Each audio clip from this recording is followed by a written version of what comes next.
here. Okay. It's always interesting to me when I see things that are always so one-sided.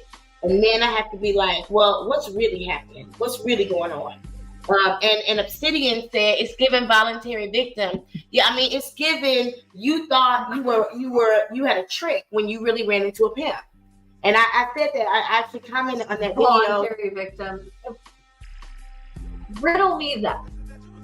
Voluntary victim, explain that for me.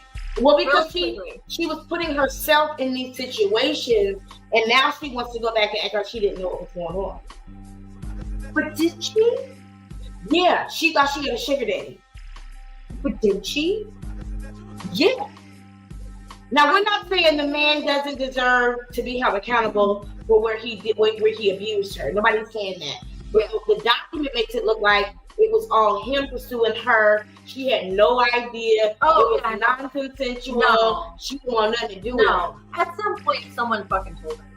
Stop it. Well, the thing is, like, how did he know where her birthday party was? You understand what I'm saying? Yeah. Like, she obviously told him where to be. We're gonna break this down. You know what I'm saying? That's what we do. That's what we do. All right, let me bring it back up again. So now we're going to go to number 2. And these are the factual allegations according to her attorneys and their paralegals, apparently. So Diddy lures Cassie into a relationship. He lured her into a relationship. How do you lure a 21-year-old woman? She wasn't a kid. I've been 21 before. When I was 21, my boyfriend was 28. You could be 25 and be lured into a relationship. Or you could want to be with somebody. Or you could think you got a sugar daddy. You could think you found a trick. So we don't know. We don't know the details. Now, apparently, she clearly rejected Puff Daddy's advances. And he continued to demand her to spend time with him, including for a weekend at his residence in Miami for the nights out in New York City. So he made her pack. He made her put on all white and get into a private jet. He made her go to the beach. I mean, come on. Oh my God. He made her hire a babysitter for her cat. I can say right now. You know, come on. Now, on one particular night around September 2007, he insisted on taking her out. She acquiesced, which means she really didn't want to, but she went ahead anyway, fearing that rejecting him would have repercussions on her album deal. So she was trying to play him. What the fuck? She was trying to play him. She's like, okay, I'm going to go out with him because I want to get my album deal. Well, I mean, you didn't keep it professional. Right. You're the one that said, okay, I'm going to go ahead and go along with this so I can get what I want.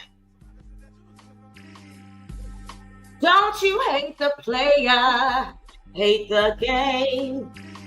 You feel me? Like, this is why I don't play games with men like this. This is why I've never in my life, when I did nails at the barbershop, Mr. Adams told me I need to stop telling my male clients that they'll never, ever, ever, ever, ever, ever get my pussy. He was like, no, don't tell them no, just tell them not yet. He was like, no, you turn them down. I was like, but I'm trying to keep this professional. If I do nails good, I do nails good. If I don't do nails good, I don't do nails good. But I don't want nobody sitting in my chair because they think they're going to get access to my pussy because my nails are much cheaper. You feel me? Yes, I do. So, like, I've never been one to play games with men like that. You know what I'm saying? Like, I think it's important that especially beautiful women keep it up front with men so that you don't. You be surprised how you think you getting over on a dude. You done found this old dude. You think you found a simp, a square, you know, the type of thing. Or don't date. Don't have men. That have nothing to do with them. And focus on your career. Or not even that. Just nothing. It doesn't have to be one or the other, just nothing. So let me tell you this. He picked her up from her apartment in Manhattan. Okay? She was surprised, and he picked her up in a blue luxury vehicle. I don't know why it being blue is so important. Maybe because we need to know he didn't pick her up in a dollar van. You know what a dollar van is? No. In New York, they have this thing called a dollar van. It's a private taxi. It's cheap as fuck. It's like before Uber, worse than that. Before Uber. And like sometimes a dude will send a dollar van to your house to pick you up. Okay. You know. But he had her picked up in a blue luxury vehicle. Okay. Like he should have. That's the least he could do. She was surprised that when she got into the car, he was already drunk. Now, I don't know why she was surprised. She's been hanging out with this dude now for 2 years.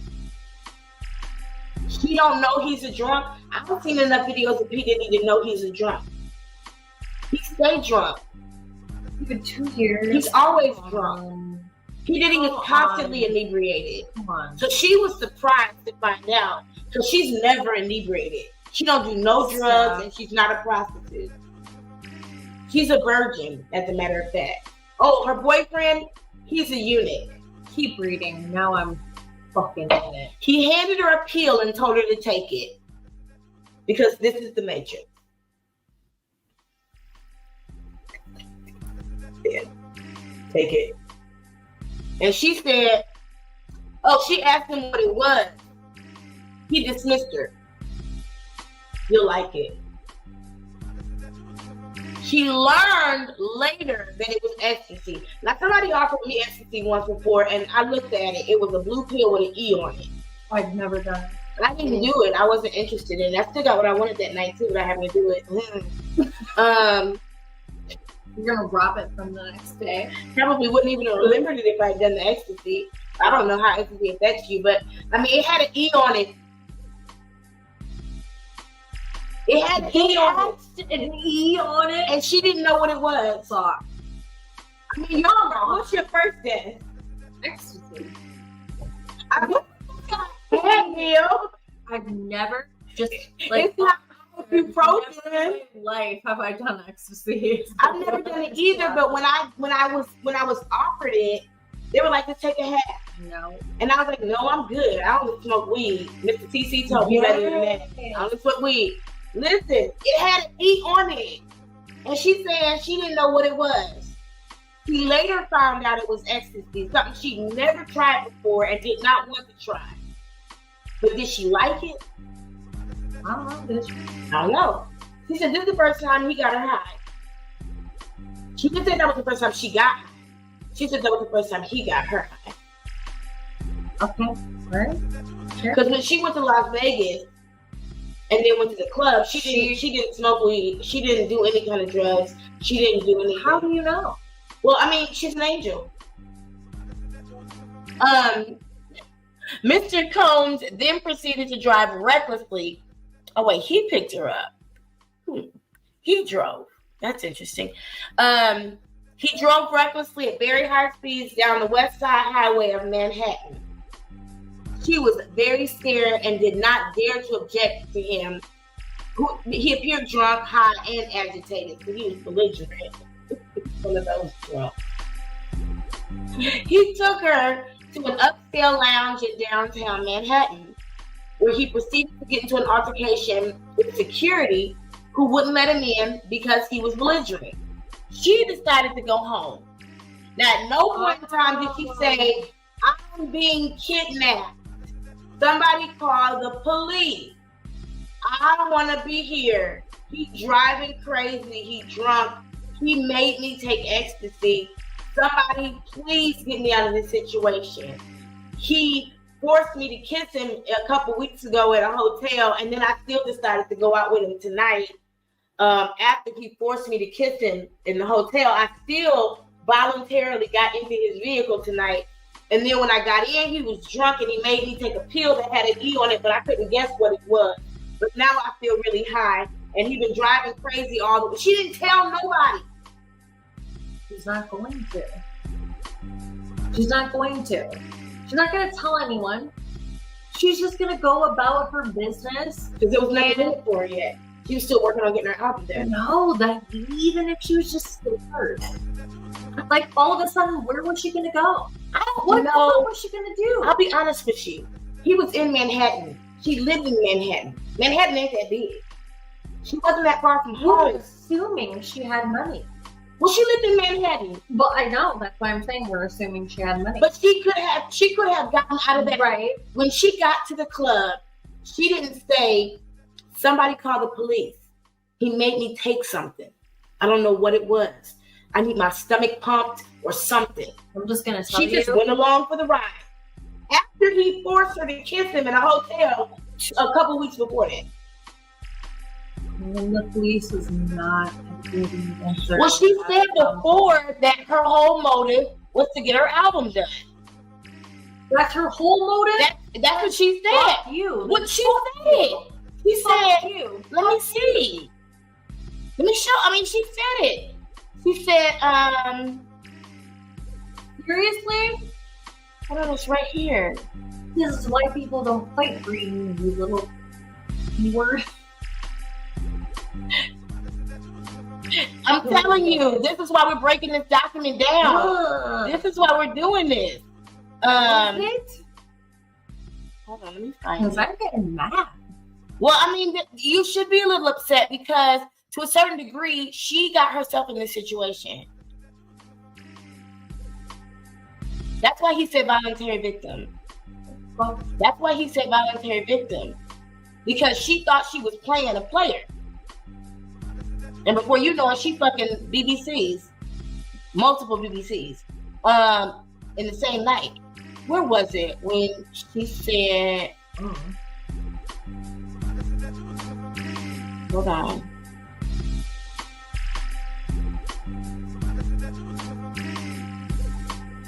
Hold on, let me get there. See if I got that one. Also, I was thinking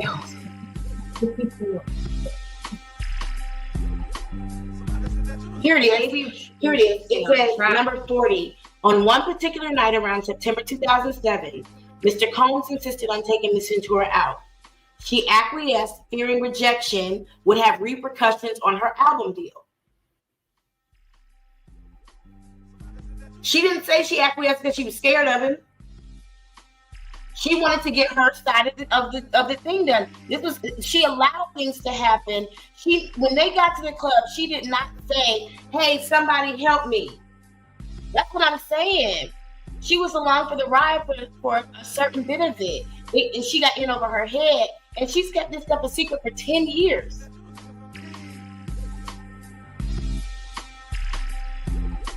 Now, in early fall 2007, he flexed his power and influence when he paid a promoter to create a fake flyer for a party hosted